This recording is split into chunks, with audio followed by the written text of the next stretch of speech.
Muy buenas noches. El Colegio de Ingenieros Civiles y la Comisión de Profesional Joven les da la más cordial bienvenida a la charla del día de hoy.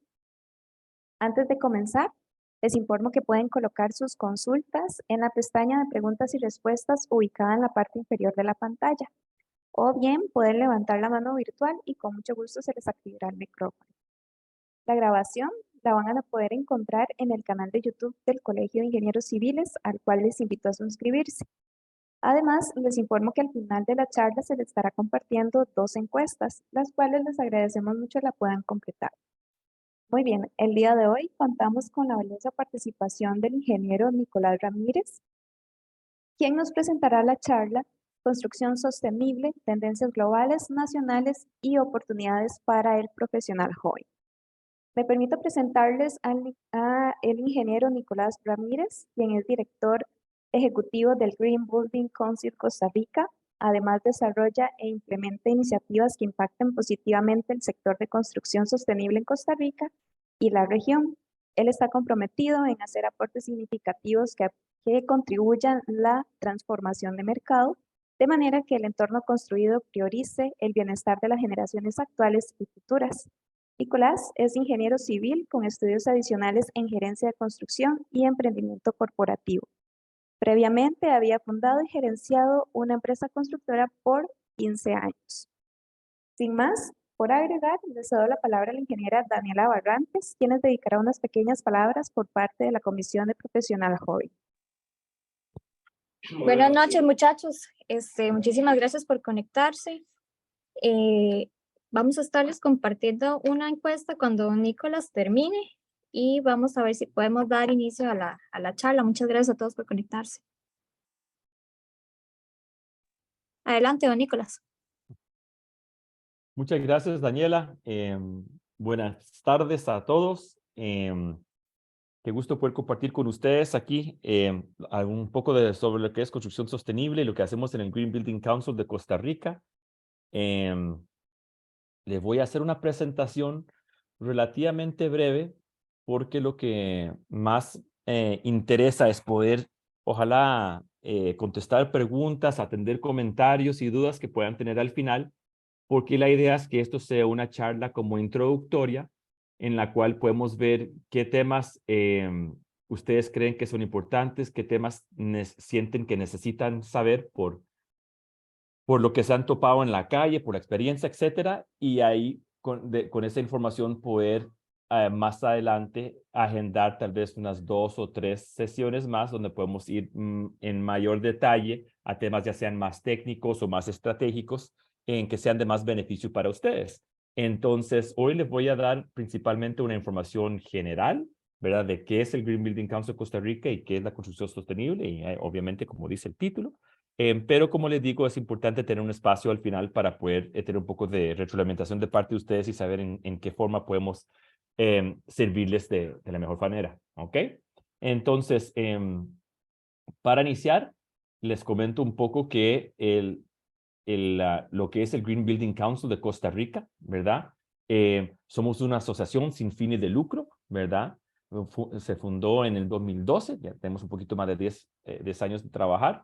Y principalmente lo que busca es promover lo que es la construcción sostenible, una transformación del sector completo, de manera que en algún momento ya no se hable de la construcción tradicional y la construcción sostenible, sino que simplemente toda la construcción que se realice en el país sea sostenible, ¿verdad? Vale la pena mencionar para esta audiencia que la Asociación Green Building Council nació originalmente de la Comisión de Construcción Sostenible del Colegio de Ingenieros Civiles. Éramos como 8 personas que formábamos esa comisión y de ahí nació el interés de seguir esto más allá y unirse a una entidad mundial, que es el World Green Building Council, y para eso teníamos que independizarnos y se formó esta asociación, pero también muy arraigada a lo que es el Colegio de Ingenieros Civiles, ¿verdad? Esta charla no es una charla sobre el Green Building Council, entonces no voy a hablar mucho de la asociación, pero sí quiero darles un poco del marco de qué somos y qué hacemos y por qué soy yo el que está hablando de esto, ¿verdad?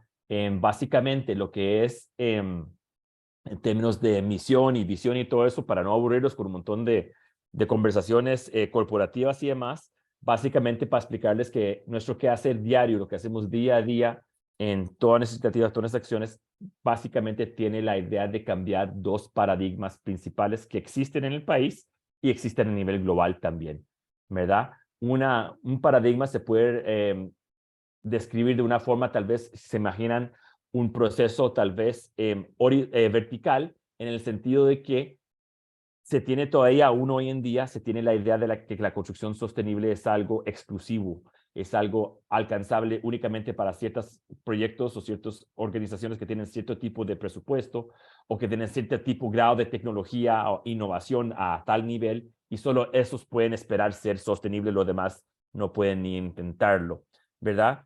Esto se entiende que esto existe en lugares como esto, esta percepción existe en países como el nuestro porque los primeros proyectos más icónicos aquí en Costa Rica o en Latinoamérica en general, por lo general eran proyectos realizados por transnacionales o entes financieros o multilaterales, organizaciones de alto prestigio que hacían un gran proyecto, invertían un montón de dinero y eran sostenibles y por ende se pensaba que solo así se podía hacer sostenible, ¿verdad? Entonces el paradigma que tratamos de cambiar nosotros es que la idea es que la sostenibilidad es para todos, ¿verdad? No es algo exclusivo. La sostenibilidad bien realizada no deja a nadie atrás. La idea es que la pulpería puede ser sostenible, la escuela pública puede ser sostenible, yo puedo ser sostenible en mi casa, etcétera, etcétera, ¿verdad? Hay diferentes formas, metodologías, algunas de mayor tecnología, otras de menor, uno de mayor inversión, otro de menor, pero que se puede buscar soluciones sostenibles para todo tipo de proyectos. Entonces, eso es un paradigma que tratamos de cambiar, ¿verdad?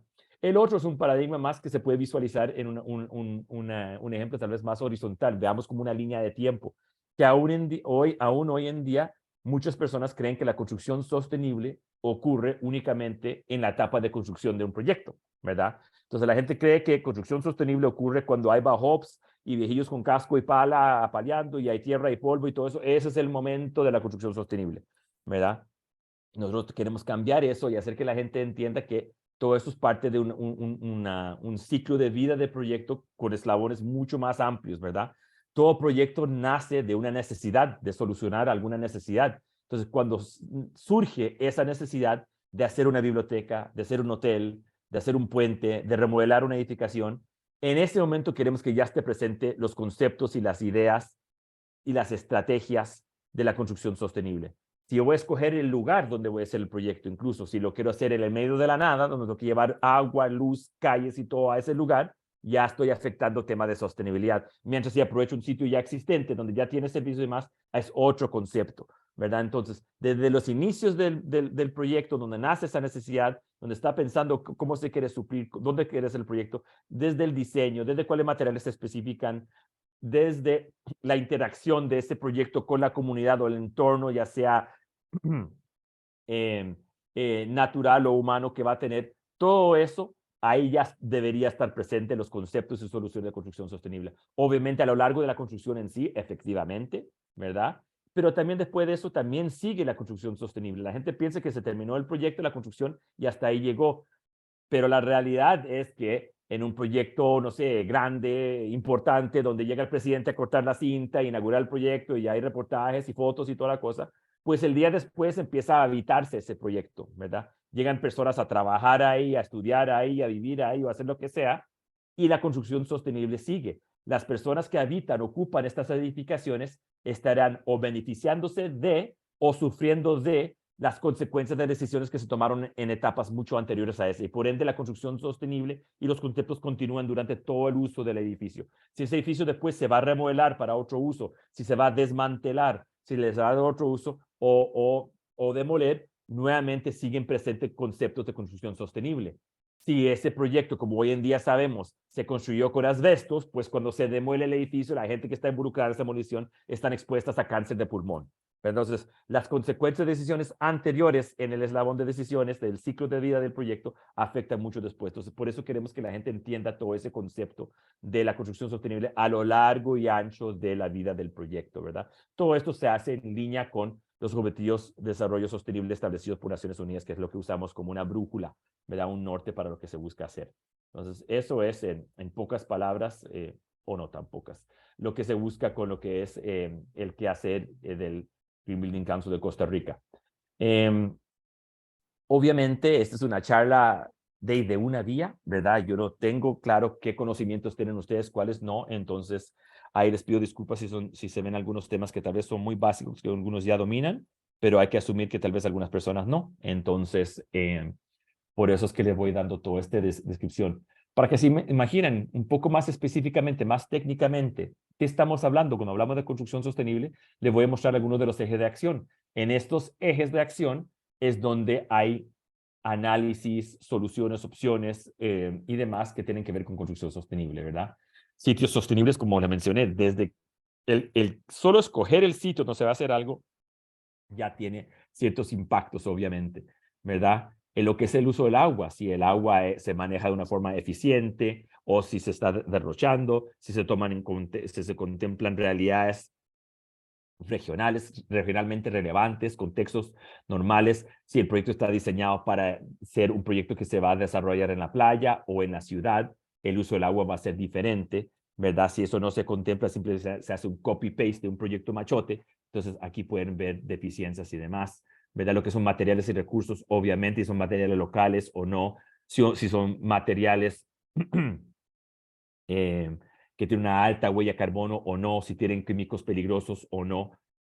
Todas estas cosas son cosas que van afectando, ¿verdad? Ubicación de transporte, ¿verdad? Una cosa es el sitio en sí, otra es dónde está ese sitio, ¿verdad? ¿Cuál es la ubicación? Si es accesible por transporte público o todo el mundo tiene que ir en carro privado, ¿verdad? Hay que hacer 8 pisos de parqueo para un edificio de 10 pisos porque se supone que todo el mundo va a ir en carro o se puede llegar en bus, en tren, etcétera. Temas que van contemplándose, ¿verdad? Hay sistema de certificación, que es uno de los, tal vez por lo cual es más conocido lo que es la construcción sostenible. La gente se habla de certificaciones y demás, porque se busca poder hablar de qué tan sostenible es un proyecto sin que sea algo relativo, ¿verdad? O subjetivo. No que si yo soy un desarrollador y voy a hacer un proyecto nuevo y le pongo una hojita muy bonita en el brochure, de repente soy sostenible. O porque el proyecto se llama eucalipto o algo así, no quiere decir que el proyecto es sostenible. Se buscan tener métricas verificables, ¿verdad? Revisados por un ente tercero que le da credibilidad y por eso se usan los sistemas de certificación, ¿verdad? Todo el tema de educación y cultura es muy importante. Mucho de lo que hacemos en el Green Building Council es precisamente eso, crear concientizar a la gente, romper barreras que hay de malas percepciones, etcétera, ir cambiando costumbres y básicamente cambiar las costumbres que se va haciendo esta transformación de mercado que buscamos, ¿verdad? La prioridad regional es muy importante. Hoy en día con tanta información, tanto acceso a YouTube y diferentes cosas en Internet y demás, es muy factible y desafortunadamente muy común que alguien ve un video en la mañana de un proyecto que le encantó que hicieron en Copenhague y en la tarde estoy pidiendo un contenedor de la China para realizar ese mismo proyecto en Manuel Antonio, ¿verdad? No toda solución buena o ideas buenas que hubo en otros lugares son fácilmente replicables localmente. Hay que aprender de lo bueno que está pasando en otros lugares, pero también siempre tener la relevancia regional y contextualizar los proyectos, a ver qué tiene sentido hacer aquí, qué no, qué puedo aprender de afuera, qué no se puede copiar, qué sí, etcétera. Y por ende hay que tener una muy buena idea de qué es la prioridad regional, ¿verdad? Obviamente en Costa Rica los proyectos no deberían tener un gran enfoque en cuánto van a ahorrar en calefacción, ¿verdad? Aquí no se usa la calefacción. En aire acondicionado tal vez sí, ¿verdad? Y cosas así. Entonces esos son temas importantes a tomar en cuenta. La prioridad regional siempre es importante para que sean cosas regionalmente relevantes y contextualizadas, como les digo. La innovación y diseño es un factor muy importante en este sector, ¿verdad? Cuando estamos hablando de construcción sostenible, siempre se están buscando nuevas soluciones, qué cosas hacemos bien que queremos mejorar y qué cosas sabemos que no hacemos bien que queremos buscar nuevas formas de hacerla, nuevas soluciones, ¿verdad? Y esto da más peso a los diseñadores, no solo arquitectos, sino que obviamente ingenieros también y las contribuciones que van haciendo para digamos, optimizar el desempeño de los proyectos, ¿verdad? Lo que es el ambiente interno siempre ha sido muy importante en la construcción sostenible y ha agarrado tal vez un auge más importante más recientemente con todos los temas de la pandemia. La pandemia del COVID hizo que muchas personas hicieran un conecte que tal vez algunos manejábamos antes, pero no muchos del público en general, que es el conecte entre lo que es la economía, la salud y bienestar de las personas y el entorno en el cual están viviendo. Las personas pasamos más del 90% de nuestro tiempo dentro del entorno construido, ya sea en el trabajo, en la escuela o en la casa, ¿verdad? Y por ende, lo que hay en ese entorno me puede afectar y puede tener un gran impacto en mi salud, ¿verdad? Si la pintura de pared tiene plomo, si la goma que se usó para pegar unos enchapes tiene tal químico que está emanando orgánicos volátiles, etcétera. Hay cosas que afectan, ¿verdad? Y esa la gente no la tenía claro hasta la pandemia. Después de la pandemia, cuando la gente se le dijo, mira, ya no puedes mandar a tus hijos a la escuela porque es peligroso para su salud, ya no puedes ir a trabajar porque es peligroso para tu salud, de repente la gente empieza a hacer este conecte. Entonces, hoy en día, este tema de ambiente interno ya tiene mucho más importancia y atención, ¿verdad? La energía, mucha gente sabe de los paneles solares y todo lo que es eficiencia energética y los bombillos LED y todo eso. Entonces, es un tema que siempre ha estado presente y importante de la construcción sostenible. Y tal vez uno que es menos conocido, pero de mucho peso, es el diseño integrado. El movimiento de la construcción sostenible trajo a lo que es el sector de desarrollo de proyectos el concepto de diseño integrado, que es un concepto que rompe con el esquema tradicional que conocemos todos, o que si ustedes tal vez son muy nuevos en su carrera profesional lo conocerán pronto, que tradicionalmente lo que se hace es que llega un cliente, tiene una necesidad, contacta a un arquitecto, se hace un diseño, se estima cuánto va a costar el proyecto, se saca una licitación, se hacen los planos, se saca una licitación, constructoras cotizan ese proyecto, se dan cuenta que cuesta el triple de lo que pensaban que iba a costar originalmente, que caro, todo. Se hace lo que se llama un valor de ingeniería, que en realidad simplemente es recortar costos. Y al final, muy tarde en el eslabón, llegan contratistas, llegan subcontratistas, se tiene una interacción con la comunidad, etcétera, los ocupantes, y se van dando cuenta de ciertas cosas que no se tomaron en cuenta y empiezan los órdenes de cambio, los submittals, las alargaciones en el cronograma establecido, que todo trae su factura económica, etcétera, etcétera, etcétera. El diseño integrado que introduce la construcción sostenible al desarrollo de proyectos propone involucrar a los diferentes actores desde el inicio. Entonces, desde un inicio, cuando están hablando de diseños preliminares, conceptuales, se involucra un constructor o un contratista, un experto en construcción, que puede ir dando aportes al proceso de, mira, si se hace ese techo de esa forma, podría ser más caro, tal vez este tipo de techo podría ser mejor, ese tipo de material aquí no se consigue, este sí, etcétera. Cosas que aportan al proceso que pueden ahorrar dinero y tiempo más adelante, ¿verdad? También el diseño integrado busca, por ejemplo, involucrar a los ocupantes. Si vas a diseñar un edificio de oficinas para cierta empresa, ¿por qué no hablar con los empleados de esa empresa y tomar en cuenta su retroalimentación en el proceso del diseño para que pueda tener mayor valor y mayor aceptación ese proyecto una vez que se presenta? Este tipo de conceptos nacen en esto. Entonces, esos son solamente un ejemplo general, hay mucho más, pero esto da una mejor idea de cuáles diferentes tipos de ejemplos prácticos pueden imaginarse dónde está entrando en juego temas de construcción sostenible. Ok, ya entrando más en materia de realidad global y nacional. Para nadie es una sorpresa o una noticia que hay un efecto de calentamiento global. Existen diferentes pensamientos, sí hay contradicciones, hay alguna gente que cree que ese calentamiento global se debe directamente a acciones humanas y otra gente que no, que cree que es parte de un ciclo. La verdad es que eso realmente en este momento no es lo importante. En este momento el tema es que es indiscutible que hay un calentamiento global. Esa imagen que están viendo frente a ustedes simplemente asigna colores de más fríos a más cálidos, o sea, de más azul a más rojo, por diferentes años, y pueden ver cómo esos colores se van poniendo más calientes, es decir, las temperaturas promedios anuales van subiendo hasta el 2010 y 2020, ¿verdad? Y pueden ver también, pueden notar que hay una aceleración en el cambio también, ¿verdad? Entre 1910 y 1960 más o menos se puede ver un cierto cambio que duró X cantidad de décadas y ver un cambio mucho más brusco en menos años más adelante. Entonces, esto es un fenómeno que existe y que no hay, ya tenemos que lidiar con él, ¿verdad? Un par de datos aquí. Esta es la parte deprimente de la presentación, pero después vamos a pasar a soluciones, así que no se me desanimen. El sector de lo que es el entorno construido a nivel global, varios diferentes encuestas y estudios han dado datos muy parecidos, entonces estos datos se toman como básicamente aceptados. El entorno construido es responsable por 36% del consumo energético a nivel global, ¿verdad? Eso es consumo energético.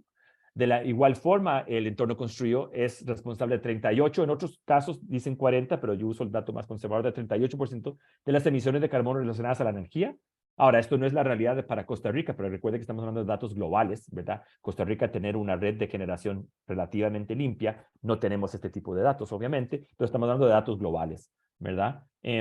Entonces, también tenemos el hecho de que el entorno construido consume 50% de los recursos naturales, ¿verdad? Eso es decir, a nivel global, 50% de todo recurso natural que se saca de minas, de cualquier lugar, va para el entorno construido, ¿verdad? Eso es un dato importante. Y se espera también que todos esos porcentajes se vean seriamente afectados porque hay un aumento en la huella de nuestro sector, ¿verdad? Existe un fenómeno que es el crecimiento poblacional, que todos saben que más personas en el mundo, pues más personas implica más casas, más oficinas, más escuelas, más de todo. Se va a requerir más consumo de materiales, más energía y más de todo eso. Otro fenómeno que está afectando drásticamente todo esto es lo que se llama la urbanización, que no es la urbanización en términos constructivos de planificación urbana, sino que el efecto el fenómeno de la urbanización es cuando las personas en diferentes, esto está pasando en todo el mundo y Costa Rica no es excepción, las personas cada vez más están migrando de zonas rurales a ciudades grandes. Entonces se van formando megaciudades que van recogiendo las personas de las zonas rurales y estas personas van llegando a ciudades y entonces se ocupa más energía, más agua, más materiales concentradas en zonas pequeñas. Entonces, más personas y más demanda concentradas en geográficamente áreas mucho más pequeñas. ¿Ok? Entonces, todo esto hace que se va a demandar bastante más demanda de lo que es el sector del entorno construido. ¿Ok? Entonces, aquí para esto se espera que sea el doble para el 2060. Ahora, esto para personas jóvenes tal vez es un poco más difícil contemplar. Si sos más viejillo como yo, tal vez impacta más. Pero para verlo en números más concretos, véanlo así. Lo que es infraestructura, es decir, sistemas de alcantarillado, red de distribución energética, calles, puentes, ¿verdad? Muelles, todas estas cosas, lo que son infraestructura, todo lo que existe hoy en el mundo es 25% de lo que vamos a ocupar en 30 y resto años. ¿Ok? Entonces, todo lo que hemos construido hasta el momento, ¿verdad? Todo el siglo pasado y todo este siglo lo que llevamos, todo eso que hemos construido, que existe hoy en día, es apenas un cuarto de lo que se ocupa en 30 y resto años más, 37 años más. ¿Ok? Entonces, por un lado, si sos de nuestro sector, tú dices, wow, qué bien, va a haber harto brete, ¿verdad? Va a haber mucha construcción, mucho diseño, mucha demanda de material, mucha demanda de energía, mucha demanda de agua, ¿verdad? Entonces, es un reto importante lo que hay. Eso es para el 2050.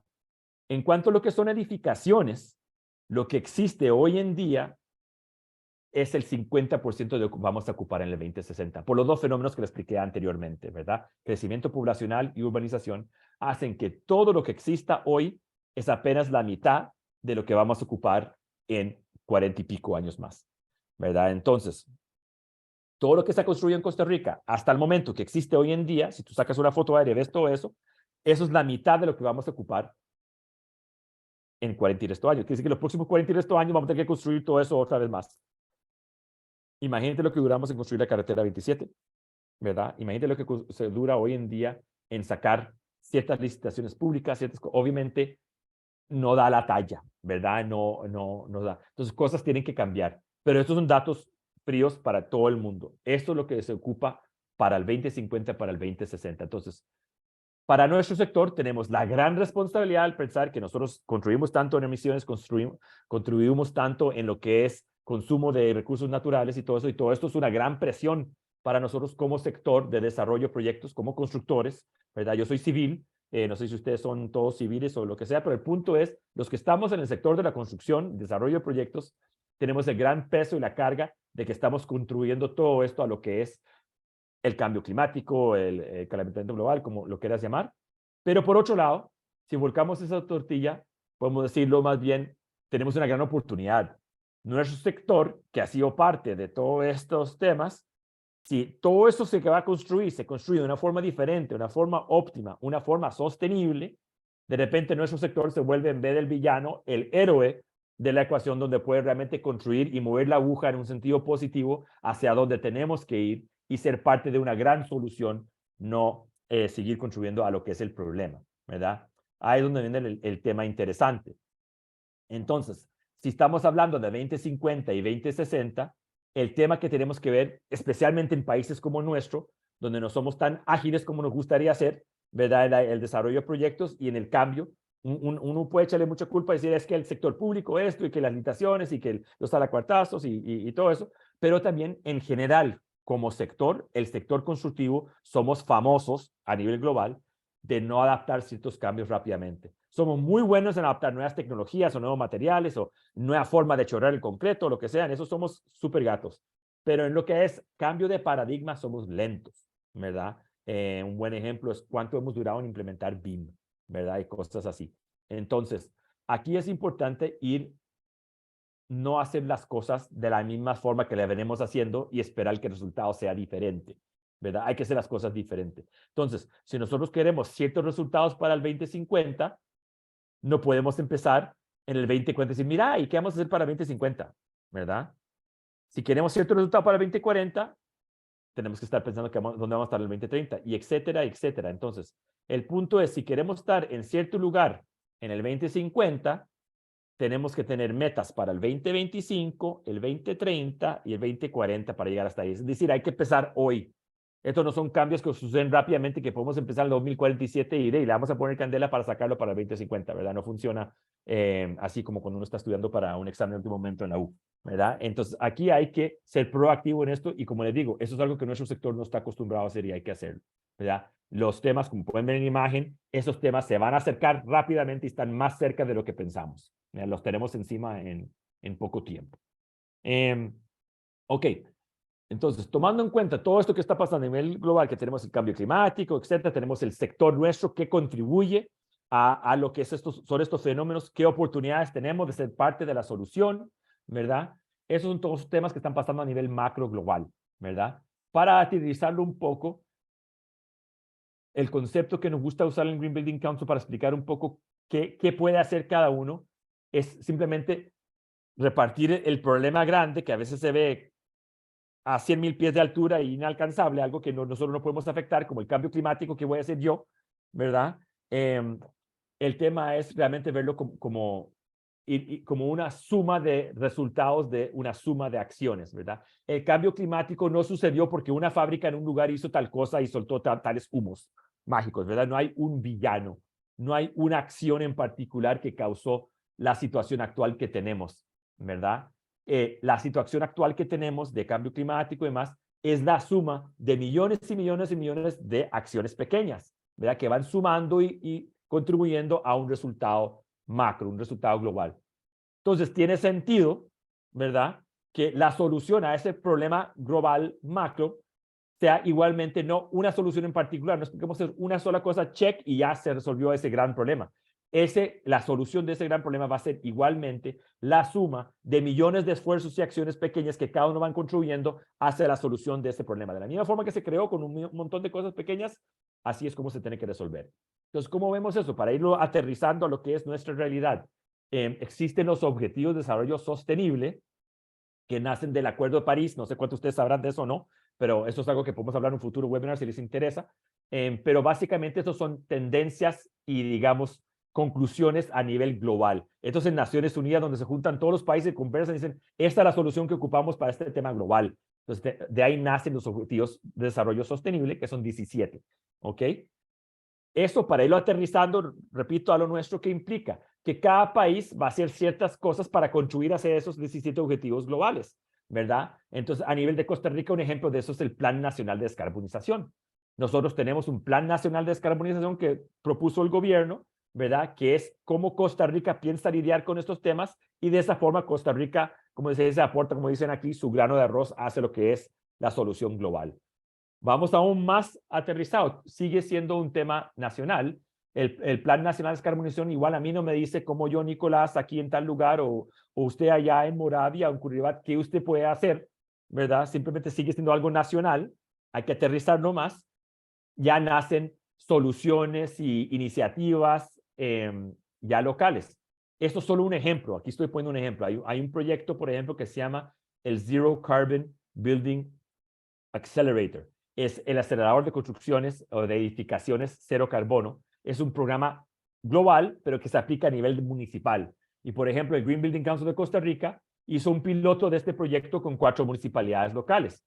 Lo implementamos en Belén, en Moravia, en Curridabat y en Santana. Entonces, ahí ya estamos hablando con los gobiernos locales en su comunidad, viendo a ver qué pueden hacer ellos, cómo trabajan ellos con la comunidad, con su realidad local, en iniciativas que están alineadas de una forma con este proyecto, que está alineado de una forma con el Plan Nacional de Descarbonización y que eso a su manera está alineado con los Objetivos de Desarrollo Sostenible. Entonces, así es como tú haces un montón de acciones locales que sumadas tienen un impacto global, ¿verdad? Así es como vamos, digamos, bajando esto a nuestra realidad, donde lo podemos palpar y ver esa acción ya local, cómo se ve eso para mí en mi realidad día a día, ¿verdad? Entonces, como les menciono, teníamos aquí el Plan Nacional de Descarbonización. Básicamente, no voy a gastar mucho tiempo en esto porque, como les digo, me interesa tener tiempo para preguntas después. Pero para que tengan una idea, los que no lo conocen, el Plan Nacional de Descarbonización planteó 10 ejes, ¿verdad? En particular, para lo que estamos hablando nosotros hoy en día, todos estos son importantes y hay que imaginarse también que aquí hay muchas áreas de traslape y hay sinergias entre ellas. Pero en esos 10 ejes podemos pensar, ver tal vez muy concretamente los temas que estamos hablando hoy en los ejes 4, que es energía eléctrica renovable a un costo competitivo, y también el eje 5, que habla todo de edificaciones sostenibles y de bajas emisiones, ¿verdad? Como les digo, hay traslapes con otros, pero en el eje 4 y 5 es donde mucho de lo que hace el GBC y mucho de lo que tiene que ver con el ejercicio profesional de ingenieros civiles y otras ingenierías, ahí se ve plasmado, o por lo menos se ve tal vez más obviamente, ¿verdad? Esos son esos dos. Para que tengan una idea, el Plan Nacional de Descarbonización, al igual que los Objetivos de Desarrollo Sostenible de Naciones Unidas que les mencioné, plantean metas para 2030 y 2050. Si ustedes se metan más en esos temas, van a ver que todo el mundo habla de 2030 y 2050, porque son como las brechas o los hitos que plantea el Acuerdo de París, que es donde se empieza a hablar de todos estos temas de mitigación y adaptación y lo que es cambio climático y qué pueden hacer los países para unirse en un esfuerzo en contra de esto, ¿verdad? Entonces, para que tengan una idea, el Plan Nacional de Descarbonización habla que para el 2030 todas las nuevas edificaciones tengan ciertos tipos de características, ¿verdad? Que sean eficientes, esto y lo otro, que sean desarrolladas y puestas bajo ciertos temas de resiliencia y demás. Esas son las nuevas, ¿verdad? Y para el 2050, que todas las edificaciones, tanto las nuevas que se hacen como las que ya existían, hayan sido remodeladas en ese sentido y que todas operan bajo estos estándares, ¿verdad? Entonces, estos son metas muy ambiciosas, ¿verdad? Si tomas en cuenta lo que nosotros duramos en este país en hacer ciertas cosas, estos tiempos no son tan lejanos como uno pensaría, ¿verdad? Entonces, estas son metas que ya están establecidas, esto es ya legislación existente y vigente, ¿verdad? Esto no es algo nuevo que se está pensando hacer, ¿verdad? Estas son cosas que se tienen que implementar. Desde que cómo esto se hace, estos temas son directamente relacionados a nuestro ejercicio profesional, ¿verdad? Ok. Para ver cómo esto se sigue amarrando, yo no quiero que pierdan el ligue que las cosas nacionales están amarradas siempre a cosas mundiales, ¿verdad? Hay tendencias globales y lo nacional está alineado con eso. No es que cada país hace su cosa disparado por todo lado y después vamos a ver si al 2050 aterrizamos en el lugar donde queremos irse. La idea es que los países plantean iniciativas y metas que son relevantes para ellos, pero al mismo tiempo apuntan y se alinean con los objetivos globales, ¿verdad? Usando como ejemplo los objetivos de desarrollo sostenible, ¿verdad? Entonces, esto es un programa, Advancing Net Zero es un proyecto que existe, que plantea el World Green Building Council, una entidad global que reúne los Green Building Councils como nuestro de todo el mundo, ¿verdad? Y simplemente quería que ustedes vieran cuáles son algunas metas que Advancing Net Zero, que está alineado con los objetivos de Naciones Unidas, plantea para el 2030 y 2050 y están exactamente de la mano, están totalmente alineados con el Plan Nacional de Descarbonización. Nuestro plan de descarbonización, las metas esas que les puse, y muchas otras se alinean perfectamente con metas globales. O sea, estamos alineados. Entonces, hasta el momento tenemos alineamiento con lo global y lo nacional, ¿verdad? Y eso se busca hacer también, como les dije, a través de lo que son estos proyectos ya locales, como el ejemplo que les di con las municipalidades locales y otras cosas que se hacen a nivel local, ¿verdad? Para que puedan ver plasmado un poco más cómo funciona todo esto que les estoy hablando, estos son ya simplemente un ejemplo de una arista de trabajo. Aquí les quería hablar de afiliaciones y alianzas. Como les menciono, el Green Building Council de Costa Rica es el representante de Costa Rica, digamos, ante el World Green Building Council. Son como 77 World Green Building Councils alrededor del mundo. de las cuales 17 están en las Américas, ¿verdad? Que van desde Canadá hasta Chile. Y nosotros todos trabajamos en conjunto para ver estos temas y asegurarnos que cada uno lo que está haciendo en su parte del mundo es relevante para su localidad, pero al mismo tiempo también contribuye y está alineado con lo que queremos hacer mundialmente, ¿verdad? ¿Cómo se hace esto? Como le mencioné al puro principio, mucho de esto se busca hacer a través de certificaciones. Ahora, esto lo pongo al puro final y lo menciono a la pasada, como dicen, porque desafortunadamente muchas veces el Green Building Council ve únicamente como alguien que trabaja en certificaciones.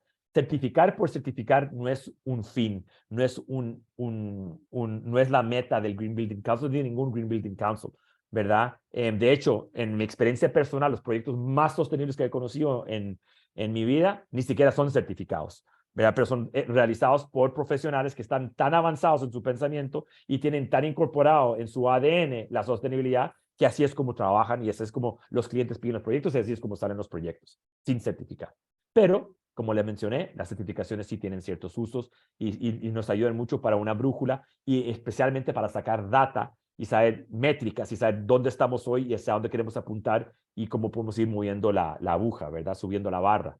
Entonces, las dos certificaciones más utilizadas a nivel global son unas que se llaman LEED y otra que se llama EDGE, ¿verdad? Nosotros somos punto focal para ambas aquí en Costa Rica. Tenemos acuerdos y alianzas estratégicas firmadas con ambas organizaciones que manejan las dos. La certificación LEED la creó el US Green Building Council en Estados Unidos, ¿verdad?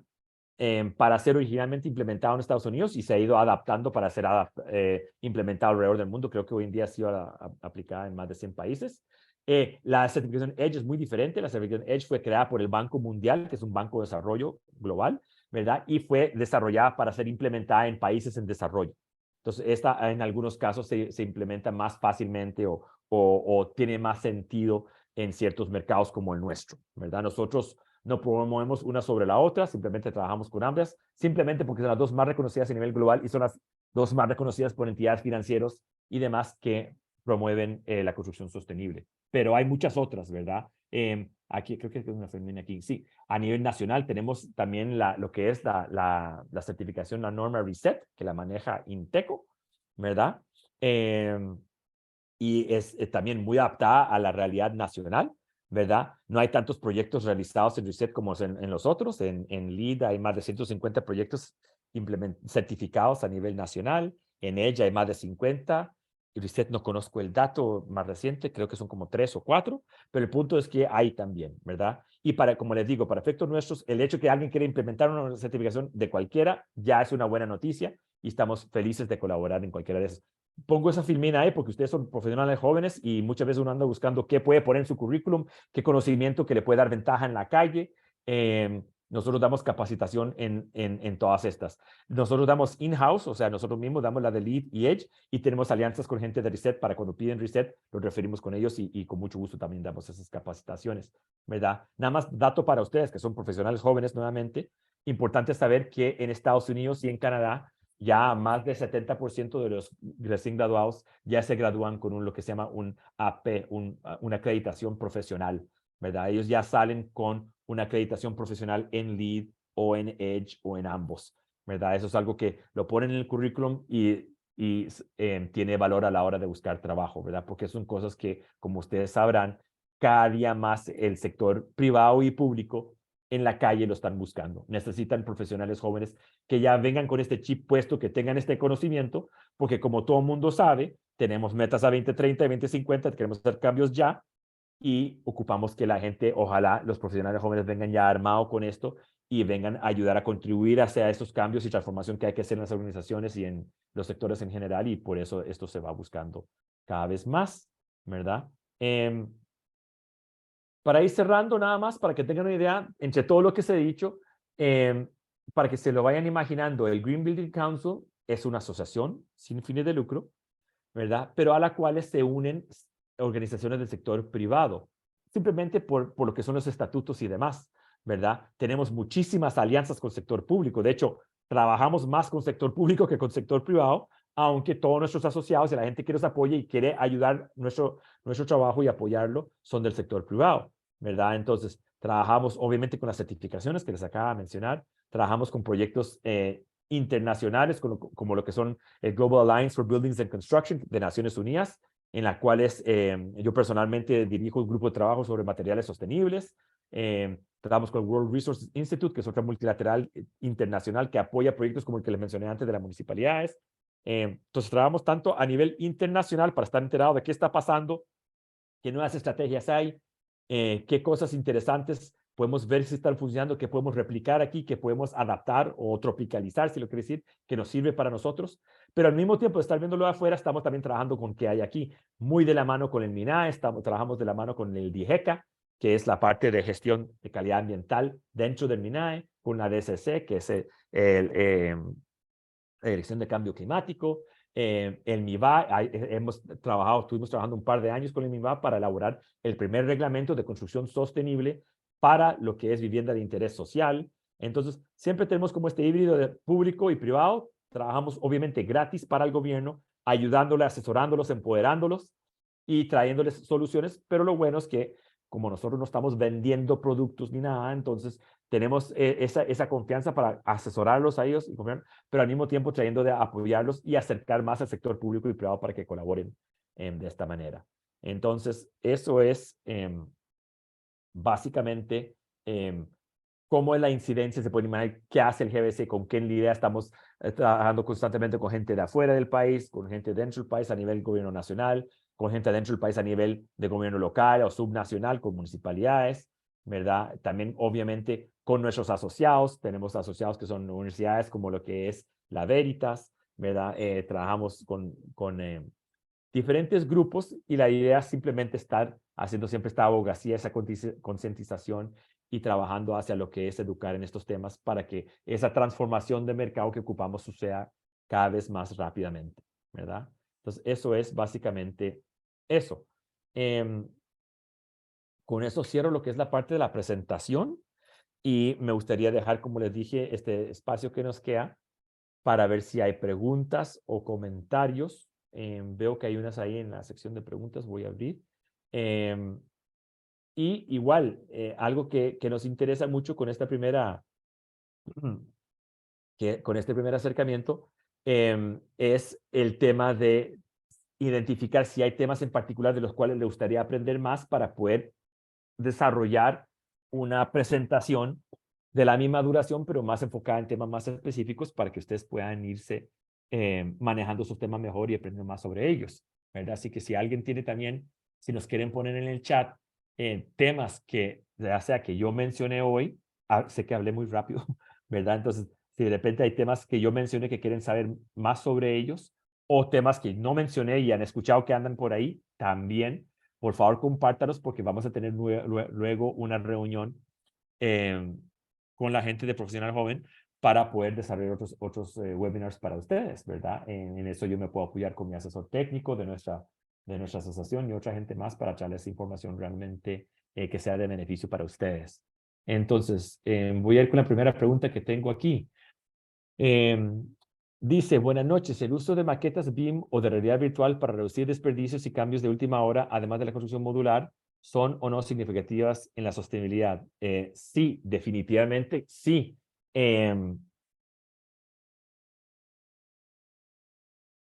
Todo tipo de modelaje que permite que tanto el equipo de diseño como los que están cotizando el trabajo, los contratistas, como los propietarios y los clientes de usuarios finales, todo lo que se puede hacer para que este equipo, este grupo de personas tengan una mejor idea de cómo va a ser la implementación de este proyecto antes de que el proyecto se está realizando en físico, todo eso es ganancia, obviamente, porque es 1000 veces más barato hacer un cambio en una pantalla que decir, córrame esta columna 2 metros para allá.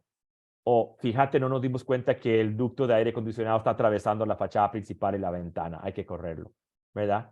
Porque en el momento de ejecución, tú tienes primero que nada un montón de empleados ahí puestos, tienes contratos firmados, tienes ya descuentos negociados con proveedores, tienes todo tipo de cosas, tienes financiamiento en muchos casos, que quiere decir que si el dinero se está girando y no se completa el proyecto y empieza a generar ingresos para pagar el financiamiento a tiempo, eso es fatal para el propietario o la persona que se está endeudando. Todos esos factores hacen que cambios o duración o alargación de toma de decisiones en la etapa de ejecución son mucho más caros que las que se hacen antes, ¿verdad? Y normalmente en sitio, tú no puedes decir, mira, ¿por qué no analizamos 6 tipos de ventanería para este proyecto? Tráeme 6 muestras, instalémoslas y vamos a ver cómo se comporta.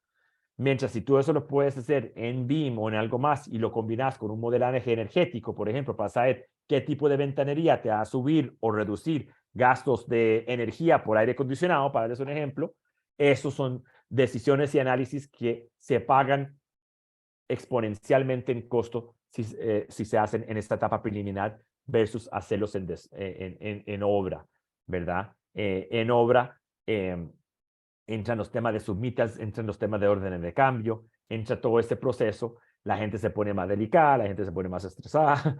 Entonces, en ese sentido, es muy difícil buscar la mejor solución. Cuando estás previo a un proyecto, tú puedes incluso hacer análisis y buscar qué mejoras o optimización haces para la propuesta de proyecto que cuestan igual o menos, ¿verdad? Ni siquiera con sobrecosto, ni hablemos de cambio en tiempos, ¿verdad? Entonces, definitivamente lo que son todo lo que es BIM y realidad virtual y todo eso, todas esas soluciones que cada vez se están moviendo más y más útiles, que empezaron tal vez como soluciones técnicas, ¿verdad? Como le digo, para que la equipo de diseño puedan analizar, por ejemplo, se usa mucho para analizar las diferentes disciplinas, como el ejemplo que mencioné anteriormente, qué choques o qué contradicciones, conflictos van a haber entre elementos estructurales y ductería, ¿verdad? O qué temas vamos a tener cuando tenemos que pasar de tal piso a tal piso, por dónde vamos a pasar ciertas cosas, o cómo se comporta esto con fachadas y ventanería y buques. Todo ese tipo de cosas es de donde nace todo lo del BIM y todo, pero ahora de una manera sostenible se ve mucho mejor. Y ni siquiera todavía se está implementando, como va a ser en el futuro muy cercano, todo el tema de BIM y realidad virtual para la desmantelación y reutilización de edificios. ¿A qué me refiero?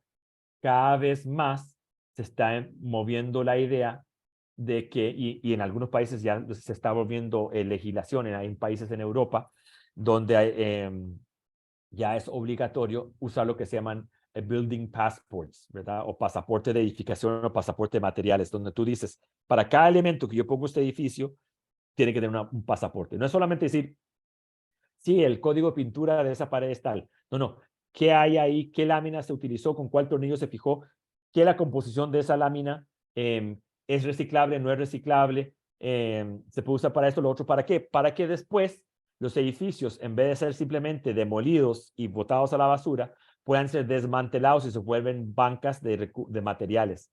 Es decir, un edificio que se va a desmantelar, se sabe cuánto material va a salir ahí en vigas de tal tipo, en vigas de tal otro, en ventanería, en lámina de tal, y eso la idea es que eso se reutilice en otras cosas. Entonces, obviamente, si tienes maquetas BIM que contemplan y cuantifican todos estos materiales, lo tienen codificados y demás, eso se vuelve mucho más fácil. Entonces, cada vez más lo que es todo el tema BIM y realidad virtual sí tiene muchísimo que ver con la sostenibilidad y estamos recién como en la punta del iceberg, como dicen, viendo cuánto se puede aprovechar.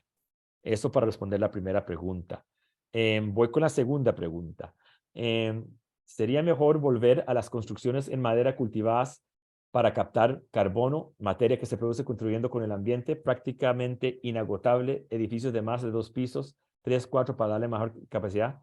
Sí, obviamente lo que es bueno, en primer lugar, para los que no lo tienen claro, repito, les pido disculpas si estoy diciendo cosas que ya saben, pero digamos, los materiales más utilizados en la construcción a nivel global hoy en día son el acero y el concreto, y eso son lo que llaman en inglés hard to abate o difficult to abate.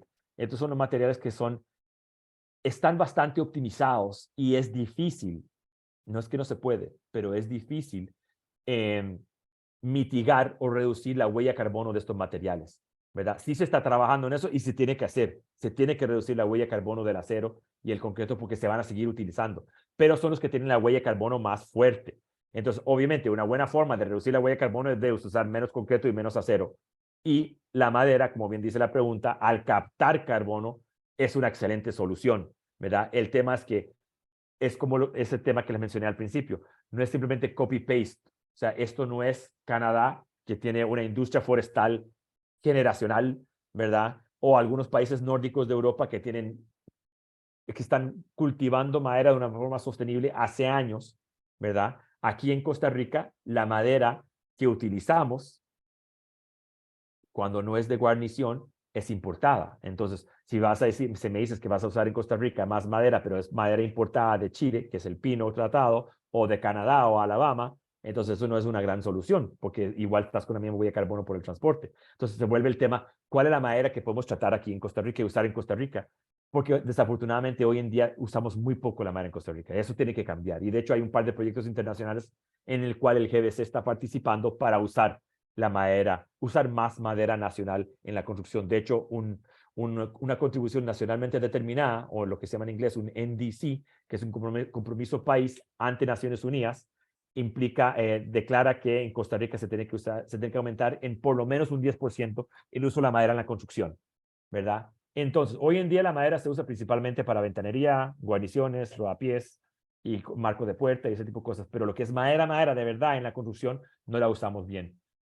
Obviamente la solución no es llegar y desproteger los bosques que tenemos protegidos y empezar a cortar roble y un montón de madera valiosa, muy densa y maravillosa que tenemos ahí para la construcción. Eso sería contraproducente. Lo que hay que ver es cómo podemos manejar bien esos bosques, porque los bosques bien manejados sí producen madera igual, ¿verdad? Madera caída, etcétera. ¿Qué madera podemos cultivar que es rápidamente renovable, como la teca, como el eucalipto, como otras especies? Y empezar a usar eso más masivamente en la construcción. Y ahí entran temas como vigas laminadas, que usan madera suave, como las que mencioné, pero las usan de cierta forma que se vuelven elementos estructurales, que cumplen con nuestro código sísmico, etcétera. Y hay entonces diferentes técnicas y eso es lo que hay que trabajar más. Hay que usar bien, administrar bien los bosques que tenemos y tenemos profesionales excelentes, ingenieros forestales aquí, que saben cómo hacer eso para sacarle el provecho a esa madera, usar esas tecnologías que le menciono para poder usar la madera suave, que no sirve sola para elementos estructurales o de uso masivo en la construcción, que es lo que ocupamos hacer, pero usar esas tecnologías para crear elementos que sí pueden usar de esta forma, ¿verdad? Entonces, eso es lo que se busca hacer y efectivamente, como se dice, se pueden hacer, se usa estas tecnologías se usan más timber, que es cuando se usa madera en elementos estructurales y a nivel masivo en edificios, y hay ejemplos mundiales ya de varios pisos, ¿verdad? Y eso no son cosas que aquí no tenemos ni los profesionales ni el conocimiento para hacerlo. Es más que nada un cambio cultural, un cambio paradigma que tenemos que hacer que la gente entienda y aprecia que eso se puede hacer. Obviamente hay que hacer todo un proceso de cambio con, por ejemplo, ingenieros estructurales que tal vez están acostumbrados solo a diseñar con concreto y acero y que puedan hacerlo en madera también. Pero definitivamente madera es y tiene que ser parte importante de la solución. No es que mañana podemos decir, no se usa más concreto y no se usa más acero, y lo satanizamos en ese sentido y ver qué hacemos con madera. Eso no va a ser la solución. Y también la declaratoria de que, bueno, mis abuelos todos viven en casa de madera, entonces ahora ¿por qué no hacemos toda la casa de madera ya? Nuevamente, tenemos códigos sísmicos, tenemos ASHRAE, tenemos NFPA, tenemos diferentes códigos y normas que tenemos que cumplir. Entonces, es cómo podemos usar las técnicas tal vez que usaban nuestros abuelos y que son vernaculares, que tienen que ver con nuestro sitio, pero cómo las adaptamos para que cumplan no bajamos el nivel de seguridad y calidad que tenemos en la construcción. Entonces, pero sí, la madera tiene que ser parte de la solución. Y, a ver, me quedan pocos minutos, voy a ir con la última pregunta.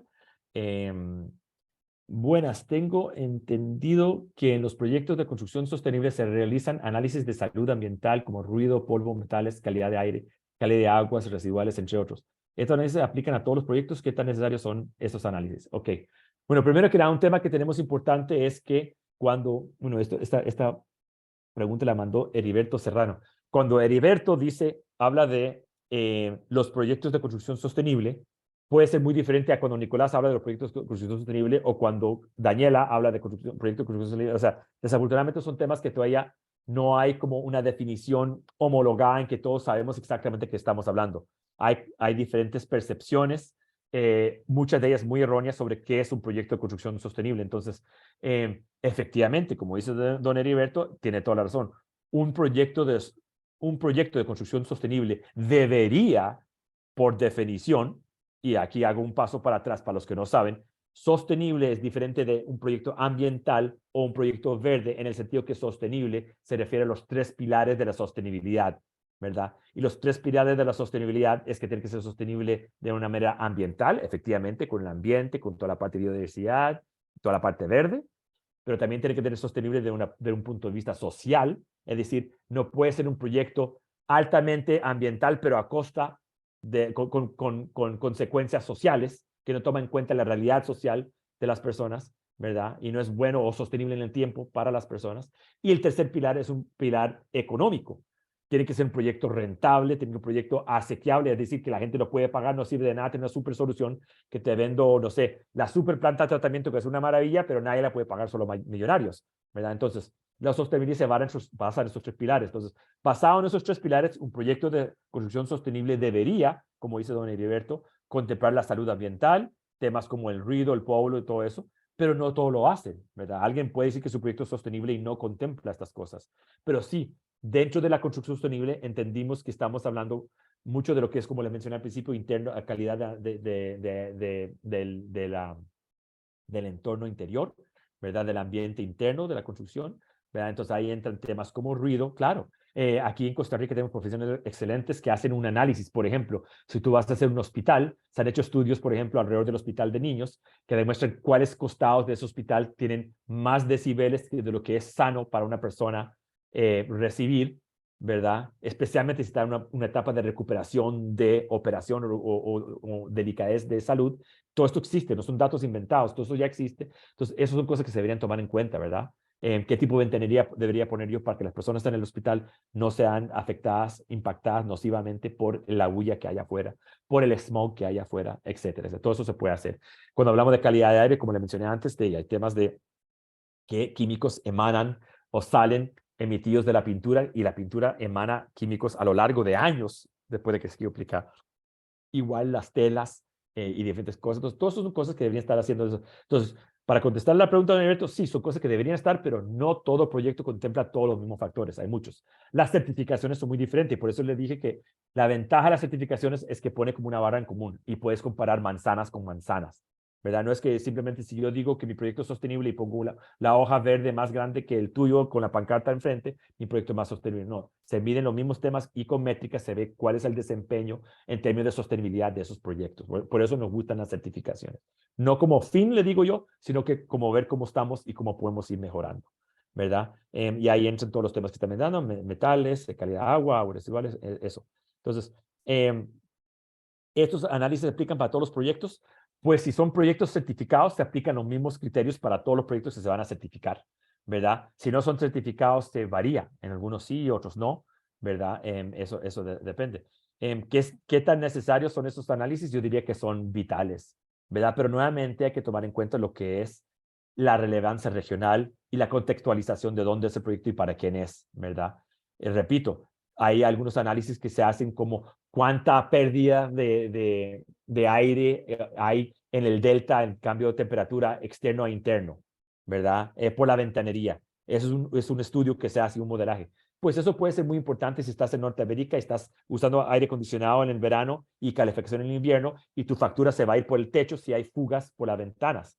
Pero si estás en Costa Rica, donde ese delta no es tan alto, tal vez más bien estás más como en una casa que más bien no es sellada, que tiene ventilación cruzada y natural, y yo quiero que el aire fluya de un lado al otro y que la temperatura interna sea lo más parecida a la temperatura externa, y ahí yo estoy feliz. Entonces, eso es, como le digo, la parte donde la relevancia, lo que le mencioné antes, la prioridad regional es importante. Entonces, varía de proyecto a proyecto.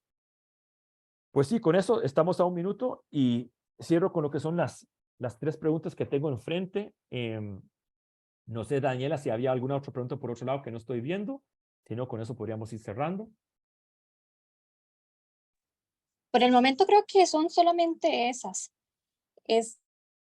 Quería decirle a los que están conectados que si nos podían ayudar con la encuesta que enviamos al chat, de que la vayan completando, si nos hacen el favor. Perfecto, entonces si ya no hay más consultas, también quisiera darle las gracias al ingeniero Nicolás por compartir sus conocimientos con nosotros y a todos ustedes por su interés y participación en esta charla. Por favor, entonces no olviden completar las encuestas. Eso sería todo. Muchísimas gracias. Buenas noches. Muchas gracias a todos por conectarse y estamos a la orden si tienen cualquier consulta o comentario. Muchas gracias.